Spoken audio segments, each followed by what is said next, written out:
Hi, everybody. My name is Caden. I'm Jaden. I'm Eli. And I'm Jason. And we're the Yahoo to our YouTube channel. And we thank you very much for hanging out with us. Today is a preparation day. Drum roll. Tomorrow's a Shabbat. All right, man. You guys are the best drummers out anywhere in this jungle. I'm telling you right now. All right. How's everybody out there? Good. How is everybody out there? Hope you guys are well. Thank you guys to our family out there, to everybody who's watching this, everybody who's part of the Yahoo and the Torah family, everybody who's part of Yah's family. And for anybody who doesn't know, Eli, who are we? What do we believe in? Who is our Messiah? And why is he salvation?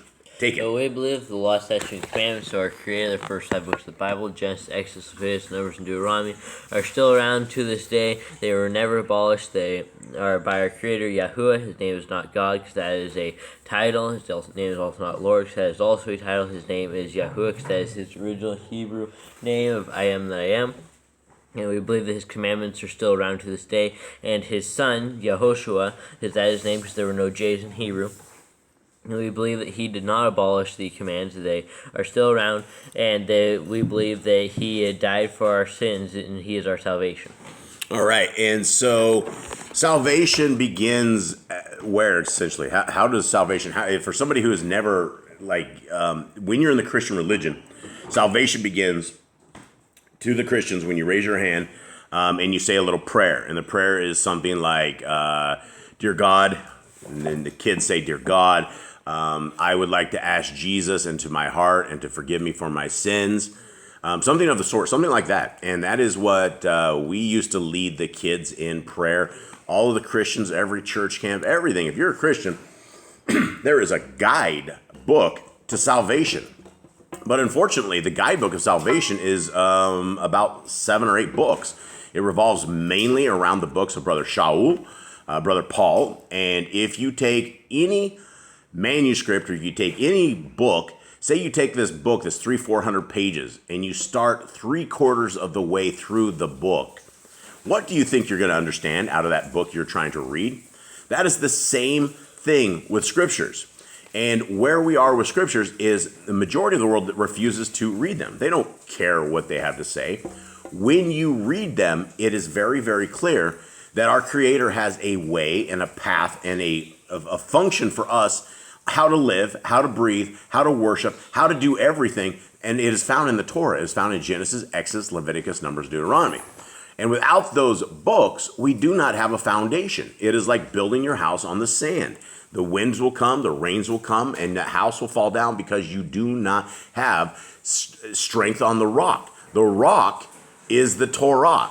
That is the first 5 books. Genesis, Exodus, Leviticus, Numbers is our foundational cement rock guidelines that we put our lives across, that we use to gauge everything about our lives. Gentlemen, do you have anything to add to that? No, it's just you should read the very first Bible if you want to understand it. Read the first 5 books, start there, and read those as you are being talked to. Yep, absolutely. Okay, somebody take me into where we are at with our with the writings of Abraham today, please. We got into Abraham, how he left his land of his nativity, where he was born, where his parents were, where his family was, and he left. He went down from the Holy Land as well, from the Holy City. He went down to Egypt, and he's down there, and he is told to tell everyone that his wife is his sister, so that y'all can do his work there. So he does that.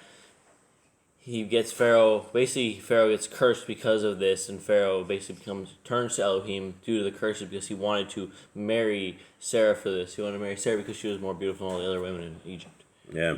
Okay, and so this is where we're at right here.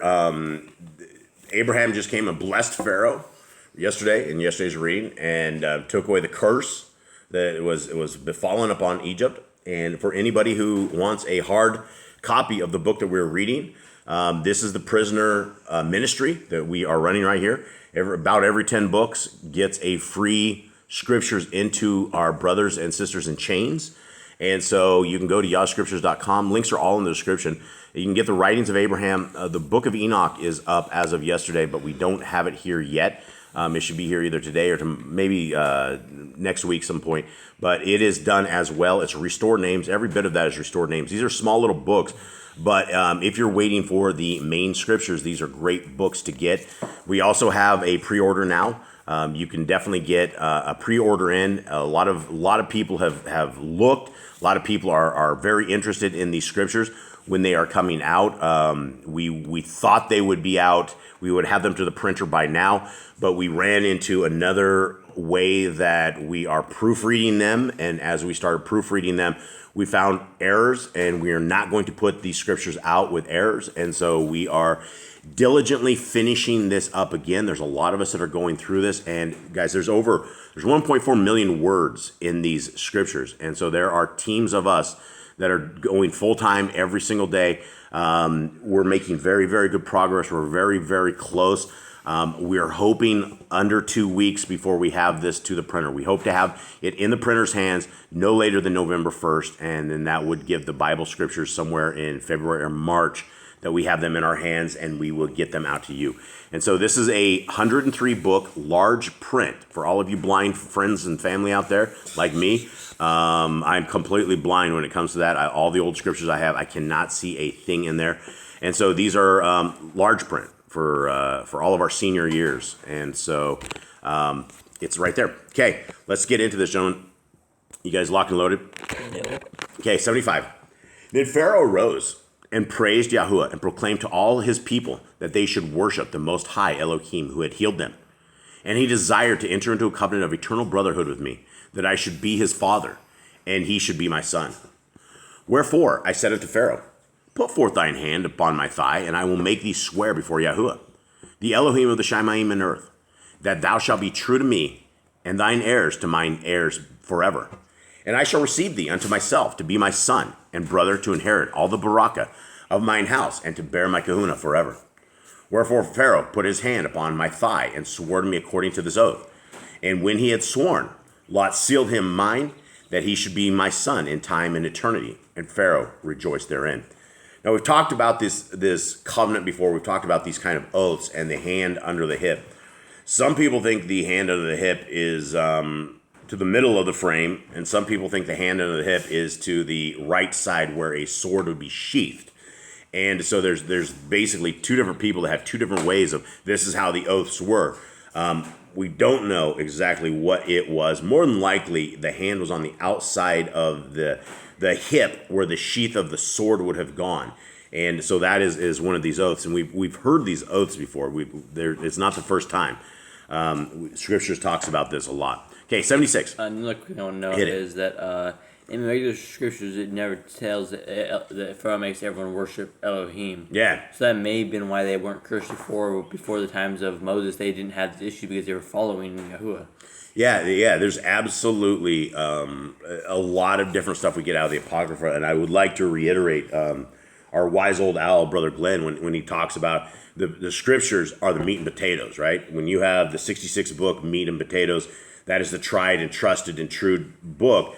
And then you have these things called the Apocrypha, which have been hidden. They've been pulled away from us. We can't see them. A lot of them are only coming to fruition now.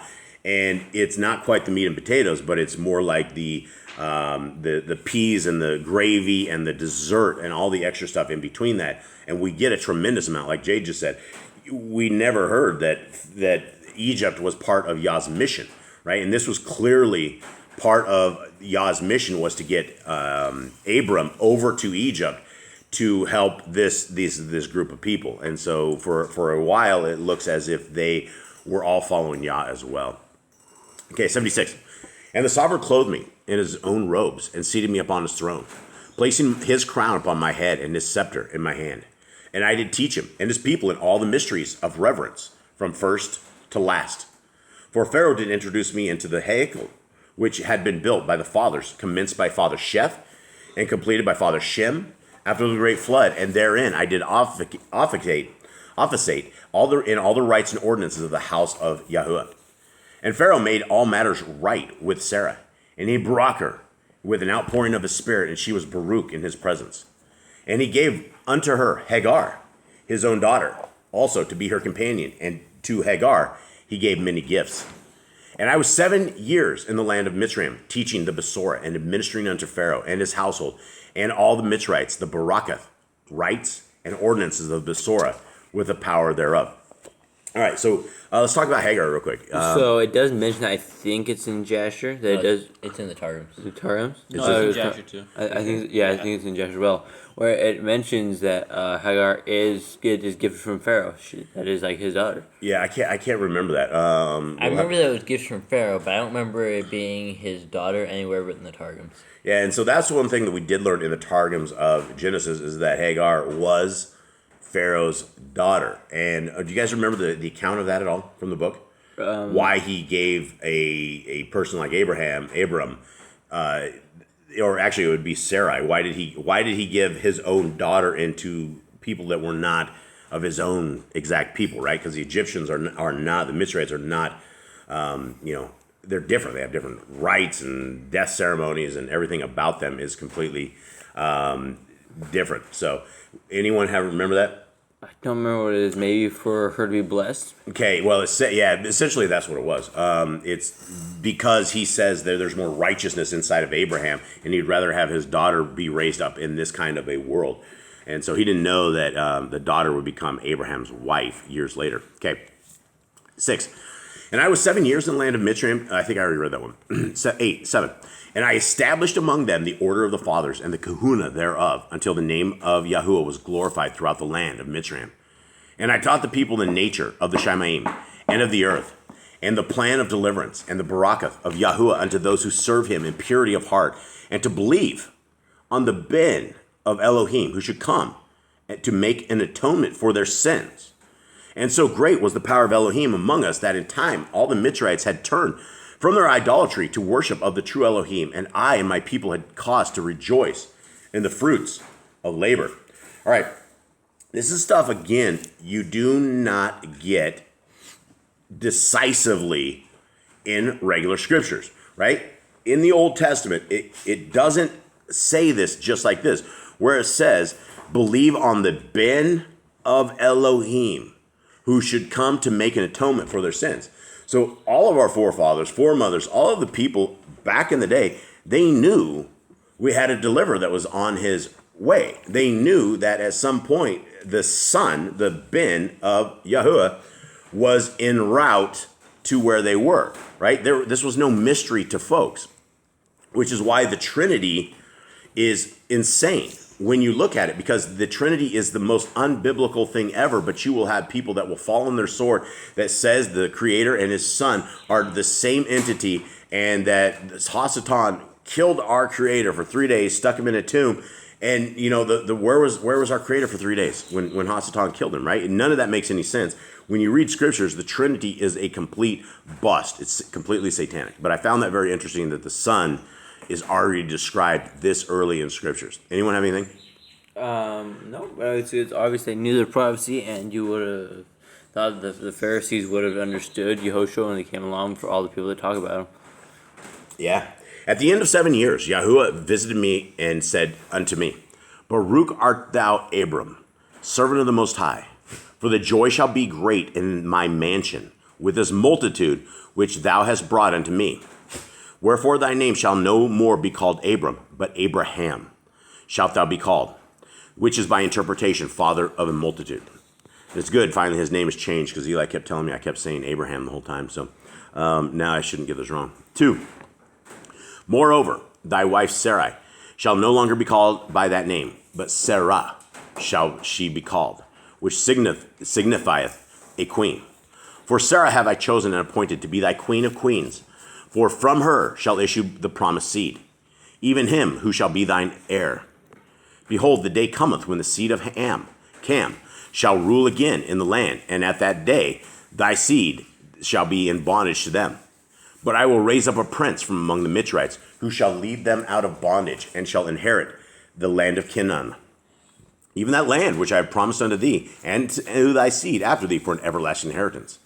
Moreover, from the loins of thine heir shall proceed Hamashiach, even the ben of Elohim, who shall walk upon the earth ministering to the poor and lowly, who shall be lifted up that the price might be paid for the original sin of Adam and for the sins of all mankind, that all who will believe on his name and receive his ordinances and keep his commandments should not perish, but inherit everlasting life.